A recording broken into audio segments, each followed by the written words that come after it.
स्त्री का विश्वास। स्त्री सर्वस्व दे देने पर भी द्रोह करती है, इसलिए उसका कदापि विश्वास नहीं करना चाहिए। किसी नगर में एक ब्राह्मण अपनी पत्नी के साथ बहुत प्रेम से रहता था। उसकी पत्नी का व्यवहार परिवारजनों से अच्छा नहीं था।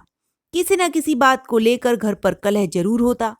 दिन प्रतिदिन की कलह से मुक्ति पाने के लिए ब्राह्मण ने माँ बाप भाई बहन का परिवार त्याग दिया और पत्नी को लेकर किसी दूसरे नगर को चल दिया।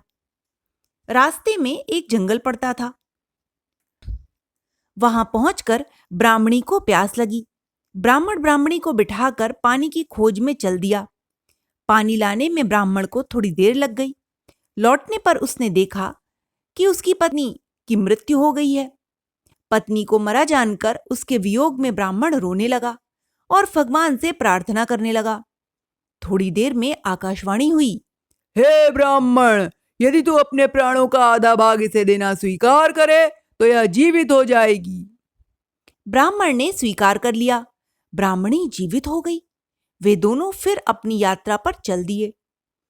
अन्य नगर के एक बगीचे में ब्राह्मण पत्नी से बोला, प्रिय, तुम यहीं ठहरो, मैं भोजन का प्रबंध करके लाता हूँ। ब्राह्मण के जाने के बाद ब्राह्मणी अकेली रह गई। बगीचे के कुएं की मुंडेर पर बैठा एक लंगड़ा व्यक्ति गाना गा रहा था। ब्राह्मणी गाना सुनकर उस पर मुग्ध हो गई। उसने लंगड़े से हंसकर बात की। दोनों एक दूसरे को चाहने लगे और बातों बातों में जीवन भर साथ निभाने का प्रण कर बैठे। कुछ देर बाद ब्राह्मण भोजन लेकर लौटा तो ब्राह्मणी बोल पड़ी, यह लंगड़ा बेसहारा है, इसे कुछ खाने को तो दे दो। जब चलने लगे तो ब्राह्मणी ने पति से फिर कहा, इसे भी साथ ले लो, रास्ता अच्छा कट जाएगा। जब तुम कहीं जाते हो तो मैं अकेली रह जाती हूँ, बात करने वाला भी कोई नहीं होता। यह तो चल भी नहीं पाएगा, इसे कैसे ले चलेंगे? ब्राह्मण बोला। हम इसे गठरी में बांध कर ले चलेंगे, ब्राह्मणी बोली। इसके बाद वे लंगड़े को गठरी में बांध कर चल पड़े। कुछ दूर जाकर ब्राह्मणी ने लंगड़े के साथ मिलकर धोखे से अपने पति को कुएं में धकेल दिया। उसे मरा समझकर लंगड़े को गठरी में बांधकर सिर पर रखा और आगे चल दी। कुछ दूर जाने पर एक नगर आ गया। नगर की सीमा पर राज्य कर वसूल करने वालों की चौकी लगी थी। गठरी में चुंगी का माल समझकर राजपुरुषों ने गठरी जबरदस्ती उसके हाथों से छीन ली। उसके हाथों से छीन कर खोली तो उसमें वह लंगड़ा छिपा था। बात राज दरबार तक पहुंच गई।